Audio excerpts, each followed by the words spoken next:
Flowey Is Not a Good Life Coach by Unrestedjade. Chapter 17. It looks more like a Garamond to me, but no one asked me.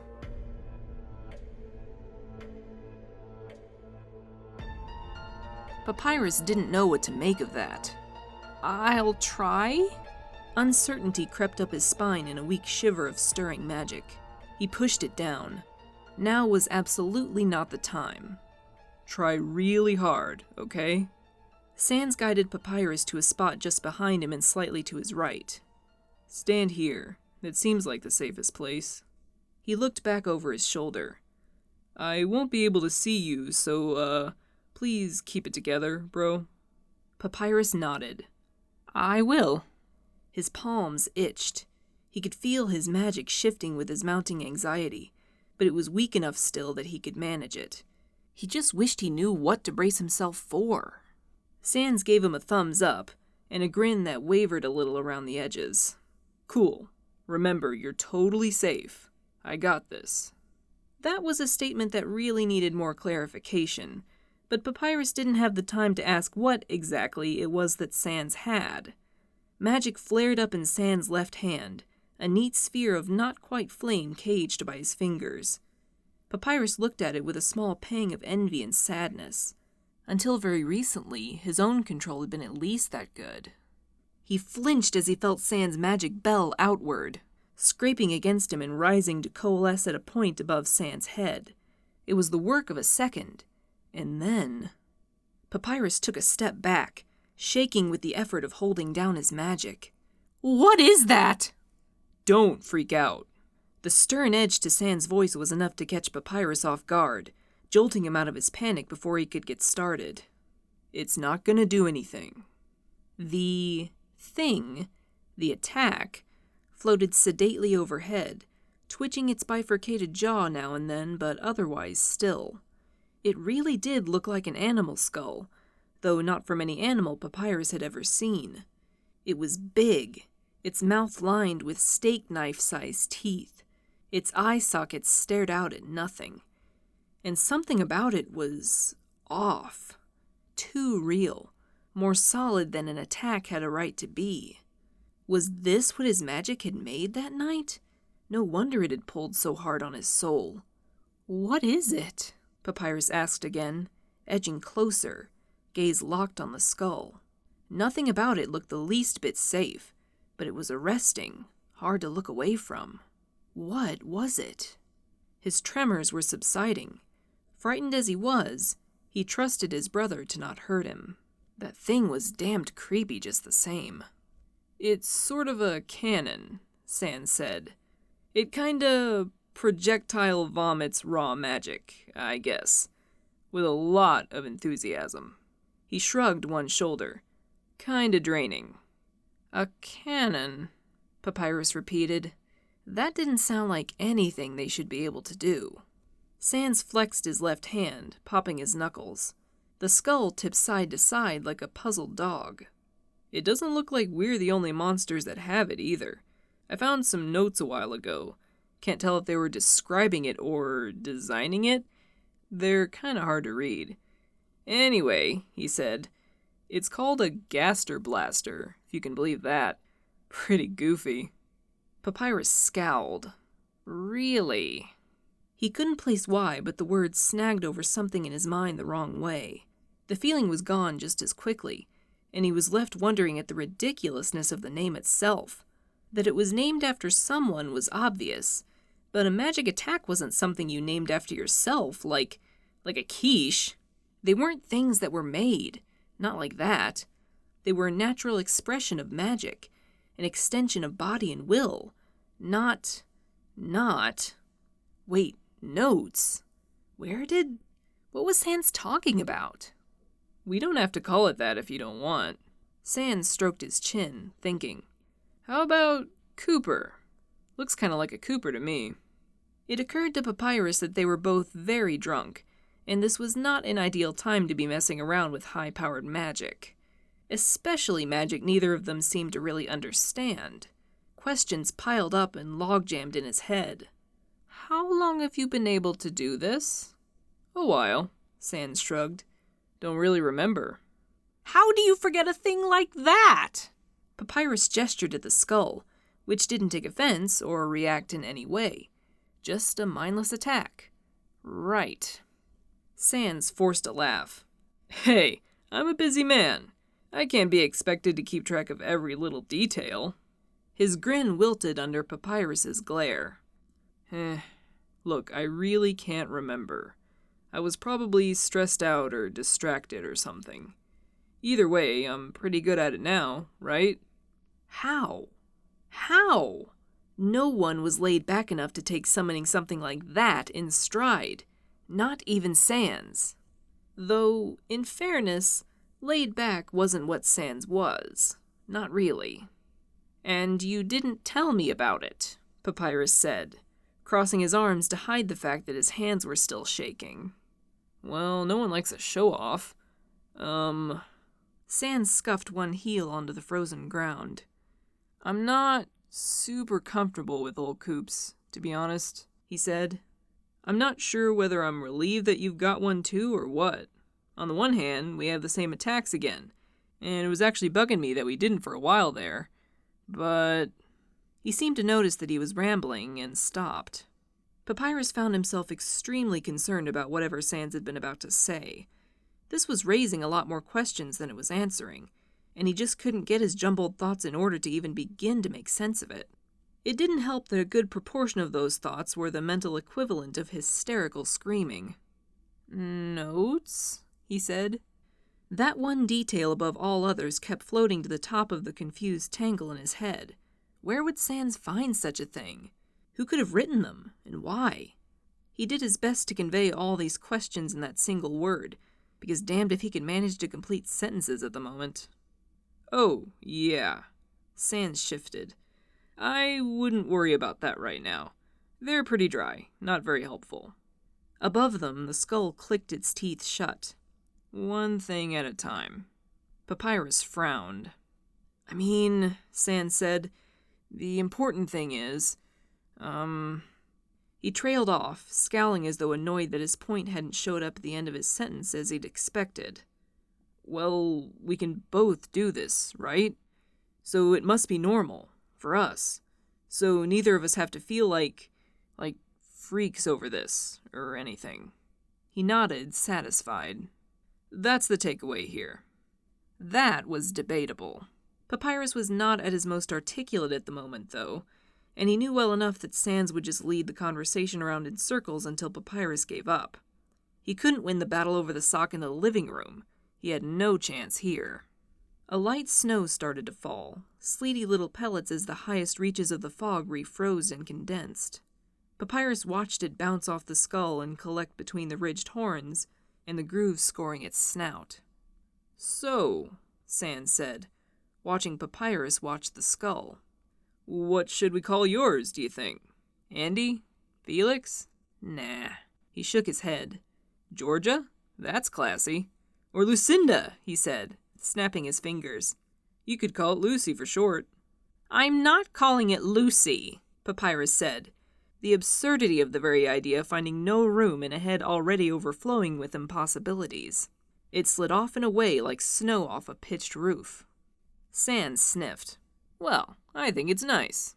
The skull's jaws clicked as though in agreement. Coop and Lucy, just a couple of death rays out on the town. He chuckled. It'd be easier to come up with a good name if I could see it, I guess. No. Look, it's not gonna... Papyrus crossed his arms. I said no! Seeing that massive skull, knowing what it did, the remembered feeling of panicked rage forming his magic into something that was so...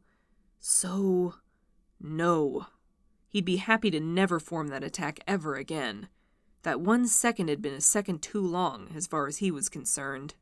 And Sans had been left staring right down the barrel of it. Never again. Fine, Sans said, sighing. I get it. It's kinda unsettling. He glanced up at the skull. I'm not real fond of it myself, but it's not gonna go away. Resignation crept back into his voice. It's okay. Papyrus hadn't intended to make Sans feel bad. He wasn't sure how he'd done that, so he didn't know how to apologize. "I don't even know how I did it before," he added. He couldn't summon the attack even if he wanted to, and he profoundly did not want to. "What were you feeling?" Sans asked. "When it happened. Do you remember?" Rage. Sans' shove hadn't hurt, but it made Papyrus see red, a whipcrack of emotion that bypassed all rational thought. Panic and loss in control and rage. I'm not sure. Papyrus dropped his gaze, staring down at his feet, bone white on the snow white. He would have liked just to fade into the snow and disappear from view. "I felt," he said, shame rising up to choke him. "I felt cornered and upset." Sans said nothing, waiting patiently. Why was he lying when he didn't need to? That wasn't right, not when Sans was doing his best to be honest with him, to help him. "And maybe angry," Papyrus added, wrapping his arms around himself. "Definitely angry. Just for an instant, but an instant was all it had needed." "Yeah." Papyrus looked up. Sans wasn't looking at him, but rather at the skull, still hovering overhead like a balloon. As though feeling Papyrus's attention on him, he made eye contact, smiling just a little and without a trace of humor. "Yeah, that sounds about right. It would be pretty great, all things considered, if the ground would open up and swallow him. No such luck." "It's okay," Sans said. "I was pissed off too." As if pissed off was in the same universe as the rage that had made Papyrus consider, even subconsciously, even for a moment, hurting his brother. "Sorry I pushed you." Papyrus didn't want to talk about this. "I'm sorry I hit you," he said. It was the most minor of the litany of apologies he owed Sans. He was sorry for being so cruel that night, and for putting Sans' life in danger, and for scaring him, and for a dozen other failures. And I'm sorry He lost his nerve. He couldn't face it, couldn't put it into words. "It will never happen again." Sans made a sound that wasn't a laugh. "Yeah, it will." "No, it won't," Papyrus said, voice cracking. "I promise." His own brother didn't trust him. Well, and why should he? Papyrus hadn't given him much of a reason to do so, and he didn't even believe himself just now, though he desperately wanted to. "I don't think it'll be up to you, bro." Sans looked to his left hand, alight with magic that was contained and controlled. "I mean, if it were really possible just to push it down and never let it out again, wouldn't I have done it?" Above them, the skull yawned, mouth gaping open, lower jaw spreading wide. A hint of blue glow, like a pilot light, was just visible at the point where the jaws joined the cranium. "I'm not good at this because I want to be." It wasn't a bright light, but Papyrus couldn't look away from it. The skull was pointed safely away, facing the trees that lined the river. That soft light signaled a danger far more potent than the maw of teeth that surrounded it. Those jaws weren't meant to bite. They were merely the barrel of the cannon. The mouth shut, teeth interlocking like a jagged zipper. On its own or by Sans' command, Papyrus couldn't tell. "The next time you feel like that," Sans said, "it's going to come out, whether you mean to summon it or not." Papyrus caught himself on the edge of a protest, but he knew it was true. It had happened once. It was only a matter of time before it happened again, maybe in even worse circumstances. Just one more way he was putting his brother and everyone else at risk, all because he'd become too weak to control his magic, and too cowardly to try. Flowey was right. He had to come to terms with his magic as it was now, to regain control. But he couldn't do anything anywhere near Sans. It wasn't worth it. "Here," Sans said, taking one wobbling step to put some space between them. "You can get a better look at Coop. Then maybe it won't bother you so much." He whistled up at the skull. "Hey, Coop! Come on down here, you big lug." Papyrus was sure there was no point in talking to it. He was also sure he didn't want a closer look at it, thank you very much, but it was already moving, sinking smoothly down to rest in the snow. From this close up, the uncanny realness of it was even more apparent. It looked for all the world like normal bone. Even though it had only existed for a few minutes, it was covered in score marks and scratches like old scars. Instead of the soft luminescence of a conjured attack, it was dull and weathered. Real. Sitting there on the ground, the skull somehow looked even larger than it had looming overhead. At its tallest point, it reached nearly to Papyrus's hip, and the tips of the horns were a little higher still. Sans leaned against it, working very hard at looking completely chilled out. "See," he said, "it's even easier to handle than normal attacks, once you're used to it." He rested his chin in his hand. "Practice makes perfect, huh?" Sans was only acting this way to help Papyrus stay calm, but it was working, much to Papyrus's mingled irritation and gratitude. He took a step closer.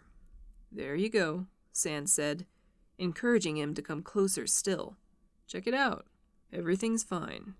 From this angle, the glow at the back of its mouth shone out through its eye sockets, giving Papyrus the sensation that it was watching him. At Sans' nod, he reached out and tentatively brushed his fingertips over the skull, tracing one of the ridges above its eye socket. When nothing horrible happened, he laid his palm against it.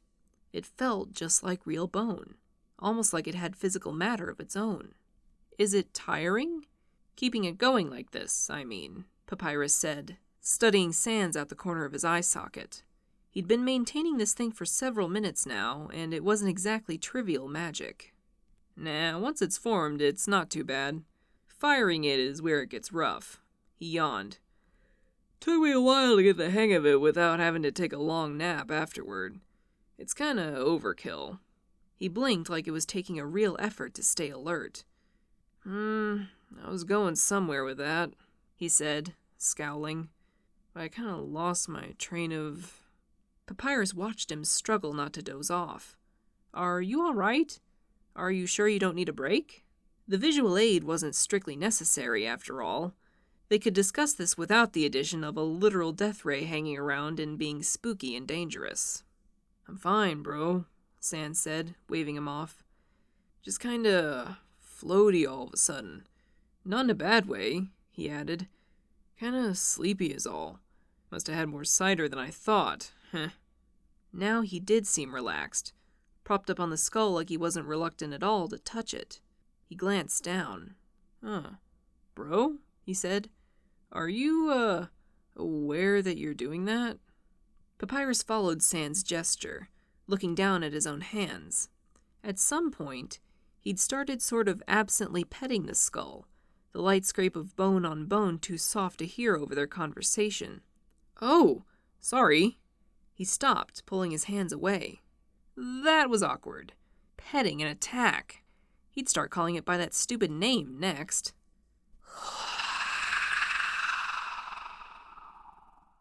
If they'd had skin, both brothers would have jumped out of it. Papyrus stumbled back, tripping loudly and rather gracelessly on his backside in the snow.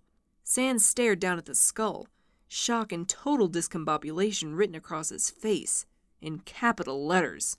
"Excuse the fuck out of me?" They watched the skull, which was laying motionless on the ground. Papyrus felt his magic wreathing in his hands, blue light sparkling over the snow. It had done nothing beyond that, and he took a moment to be thankful as he pushed the welling anxiety back down. The light faded. "What was that?" The less than manly and cool tone of his voice wasn't as embarrassing as it normally would have been, when Sans looked every inch as freaked out as he was. Sans frowned and shook his head. "I don't know," he said. "It's never done that before." They both flinched back as the voiceless whine came again, the skull's jaws twitching. That was not okay. Nothing about any of that was okay. "Sans, why is it doing that?"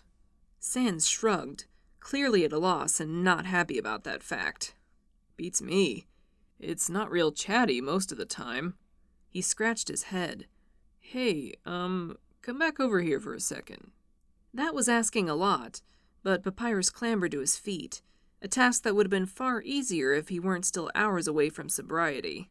He hadn't been comfortable standing so close to the skull before it had started making that frankly demonic noise, but Sans seemed to have an idea, so Papyrus forced himself to return to his place opposite his brother. "This is gonna sound stupid, but could you maybe pet it again or something?" He rolled his eyes at Papyrus's incredulous look. Yeah, I know. Just humor me, alright?" Papyrus sighed. "Fine," he said. He stroked the flattened top of the skull's cranium. Nothing happened. After a few seconds, Sans said, "Okay, now stop." Papyrus did so.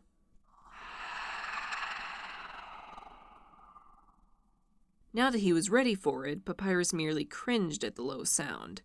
Thoughtlessly, he started petting it again, and the skull quieted down. Huh. Sans drummed his fingers on the skull. Okay, that's a little weird.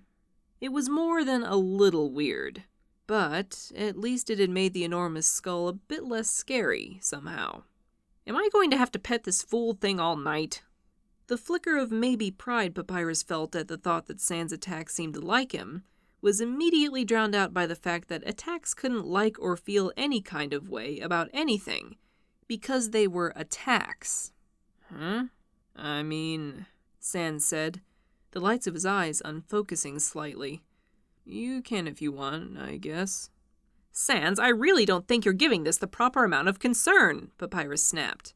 There he was, nodding off again. Shaking his head like he was trying to dislodge some of the drowsiness, Sans chuckled. Oh, don't worry, he said. I'm flipping shit on the inside. That's just really relaxing. This time when Papyrus took his hand away, they were both expecting the skull's whining. Wonder what that's about, Sans said, coming out of his fog. That's kinda worrying, Papyrus supplied. Sans shrugged. I was going to say trippy, but that works too. He dug a small notepad and a stubby pencil out of his jacket pocket, scribbling furiously. Papyrus crossed his arms. That really shouldn't be happening. Well, Sans said, still writing, the blaster stays tethered to me the whole time I'm using it. So... He trailed off, lost in thought for a moment. I don't know, maybe there's some kind of feedback going on. That sounded like something that called for a stronger reaction than curiosity. Papyrus glared down at the skull. He didn't like the idea of an attack that could talk back, much less influence the monster it belonged to. If Sans was bothered, he didn't show it. It's always been just me and, targets whenever I've got this thing going, he said. It's never interacted with anyone else. Maybe it just likes you. Or maybe it recognizes you or something. I mean, it's coming from me, right? A queasy lump formed under Papyrus's ribcage at that. Mine didn't recognize you, he said. Sans put his notepad away. Hey, he said, don't do that. You were having a panic attack, bro. You can't think into it so much. Besides, I could be totally off base. He laid a hand on the skull. Obviously, I don't have this all figured out yet. He smiled, tight and uncertain. But we could tackle it together, if you want. Papyrus was torn. He needed to get a handle on this, at least to the point that he didn't summon it by accident. But so much could go wrong. You don't have to do anything you don't want to, Papyrus, Sans said quietly. The sharp crack of a tree limb breaking filled the air. The skull lurched up off the ground, jaws gaping, aiming at the trees. The glow of raw magic gathered rapidly in its mouth. Sans had just enough time and presence of mind to force its muzzle upward as it fired. Light, blinding, and a shockwave that thumped into his chest were all Papyrus could process of the blast in the half-second it lasted. The skull collapsed into a scatter of spent magic, ripped apart by Sans' will. Just visible across the river, through a curtain of fresh steam, was a swath of bare ground where the snow had been melted away. Damaged trees listed against each other. They stood in the vacuum of light and sound the blaster had left behind, lit by the faint glow of bones Papyrus didn't recall summoning, to fence them off from the trees and whatever imagined threat may have been in them. The bones stuck up from the ground at crazy angles, a testament to how little either of them needed to be using magic right now.